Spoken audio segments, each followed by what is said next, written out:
이 우종찬 기자는 원래 특종을 많이 하는 기자인데 조선일보 월간 조선에 있을 때 아주 충격을 많이 주는 그런 특종을 한 기자입니다. 이 기자가 지금도 계속해서 박근혜 전 대통령의 파면 결정이라든지 지금 진행 중인 이른바 뇌물죄 혐의의 재판을 계속 모니터링하면서 이 조갑제닷컴에 글을 쓰고 있습니다. 드디어 이 특종 기자 우종찬 씨가 이 추적 과정에서 특종을 하나 했습니다. 그 특종을 제가 잠시 소개해드리고 본인은 내일 조갑제 TV에 나타나서 자세하게 설명을 할 겁니다. 어떻게 특종을 했느냐 하면은 지난 3월 10일 헌법재판소가 8대 0의 압도적 찬성으로서 현직 대통령 파면을 결정했는데 그 파면 결정문에 문제가 많습니다. 무엇보다도 사실과 다른 부분이, 그것도 핵심적인 부분에서 사실과 다른 부분이 발견이 되었습니다. 그래서 우종찬 기자 등 479명, 그러니까 480명이 이 헌법재판소의 결정문이 잘못되었다, 잘못된 행위로 해서 정신적 고통을 받았다 해가지고 손해배상 청구 소송을 제기를 했습니다. 민사소송을 했습니다. 그러니까 헌법재판관 8명과 국가를 상대로 총 합쳐서 1억 4,470만 원의 손해배상을 청구한 소송을 제기를 했고, 여기에 대해서 지난 4월 7일 헌법재판관 8명이 답변서를 법원에 제출을 했습니다. 그 요지는 헌법과 법률이 정한 절차에 따라 공정하게 탄핵 심판을 진행하였다. 따라서 국가배상 책임의 사유가 될 만한 어떠한 의무상 과오도 저지른 사실이 없다. 이렇게 주장했습니다. 여기에 대해서 이 소송을 제기한 쪽에서 다시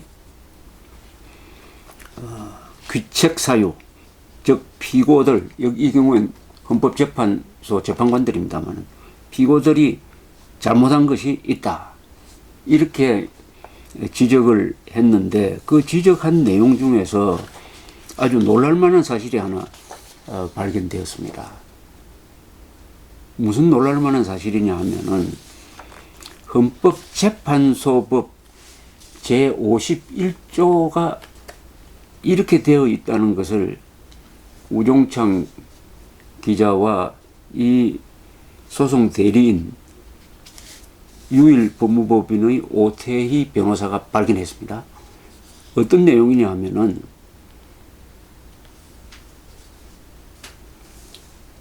피청구인에 대한 탄핵 심판 청구와 동일한 사유로 형사소송이 진행되고 있는 경우에는 헌법재판소 재판부는 심판 절차를 정지할 수 있다 라는 규정이 헌법재판소법 제51조에 있다는 사실을 이 사건을 다룬 박근혜 대통령 측 변호인이나 기자나 정치인이나 어떤 사람도 발견하지도 않고 따라서 문제 제기를 하지 않았다는 사실을 우종찬 기자가 이번에 발견을 했습니다. 이것은 놀라운, 어떻게 보면은 과실입니다. 과실. 놓친 거죠. 저도 기자로서 부끄럽습니다. 제가 헌법재판소 법을 자세히 읽었어야 되는데 그것을 읽지 않았기 때문에 지금까지 우종찬 기자가 문제를 제기할 때까지 몰랐습니다. 더구나 결정문에 이 사안이 나오지 않습니다. 결정문, 그러면은 헌법재판소는 이 51조에 대한 심의나 해석을 하지 않고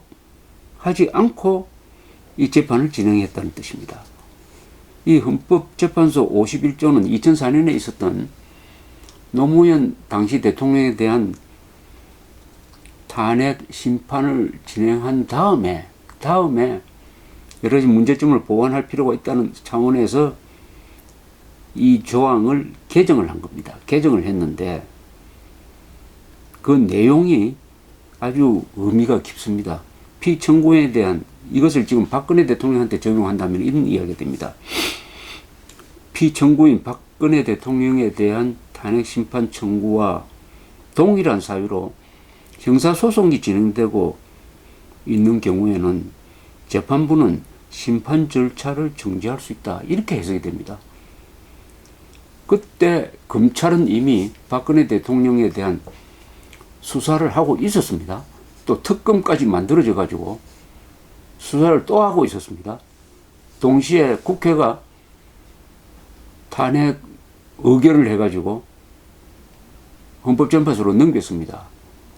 이게 2중 3중의 동일한 사안에 대한 2중 3중의 추궁이 진행되고 있으니까 그때 이런 이야기는 나왔습니다. 이게 진실이 뭔지는 형사소송이 끝나봐야 한다. 수사가 끝나봐야 한다. 그 전에 헌법재판소가, 더구나 헌법재판소가 별도의 무슨 조사기관이 하부에 있는 것도 아닌데 이 중차대한 탄핵 심판, 대통령, 국민들이 뽑은 대통령에 대해서 파면 여부를 결정하는 것은 너무나 위험하다. 이것은 재판 결과가 나온 다음에 해도 늦지 않다. 이렇게 주장하는 목소리는 있었지만 그 사람들도 딱 이런 법이 있다는 사실을 알았으면 좀 더 강하게 주장했었을 것입니다. 이것은 물론 할 수 있다 되어 있습니다. 심판 절차를 정지할 수 있다. 그러니까 정지 안 할 수도 있다는 뜻이에요. 그러나 제 취지로 봐서는 동일한 형사소송, 사유로 형사소송이 진행되면은 재판부는 심판 절차를 정지하는 게 맞다. 이렇게도 해석될 수 있지 않을까 생각됩니다. 그게 더 합리적이지 않을까요? 이 경우에는. 그런데 하여튼 이 헌법재판소 결정문에서 이 51조를 우리가 논의해 본 바, 이 경우에는 형사소송을 기다리는데 시간이 너무 많이 걸리므로 심판 절차를 정지하지 않고 판결하기로 했다. 이런 내용이라도 있어야 됩니다. 결정문에. 그 내용이 없다는 사실입니다. 그러면은 헌법재판소가 이 중대한 문제에 대한, 절차상의 문제에 대한 제대로 된 논의를 안 했다는 것으로 유추해서 갈 수가 있으니까 이 부분은 이번 이 민사소송 재판에서 확실히 따져야 될 것이라고 생각합니다. 여기서 우리가 확실하게 알 수 있는 것은 박근혜 대통령 변호인단의 문제입니다. 그 사람들이 어떻게 이 부분을 몰랐을까요? 그렇다면 얼마나 강력하게, 그때 뭐가 쟁점이었습니까?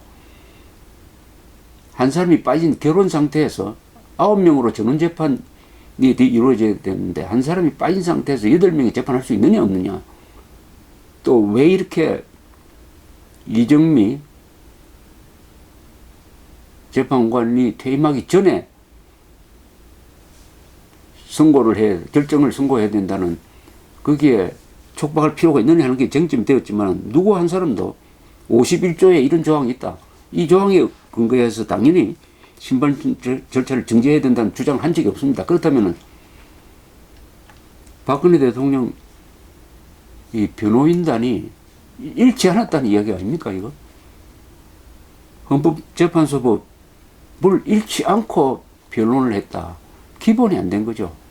그리고 수많은 기자들도 이 부분을 지적하지 않고 그 수많은 정치인들, 소위 친박 의원들도 놓쳐 지나갔다. 이걸 보면 우리나라는 역시 모든 문제에 대해서 기본이 안 된 나라가 아니냐 하는, 저까지 포함해서 제가 지금 반성을 하고 있는 겁니다.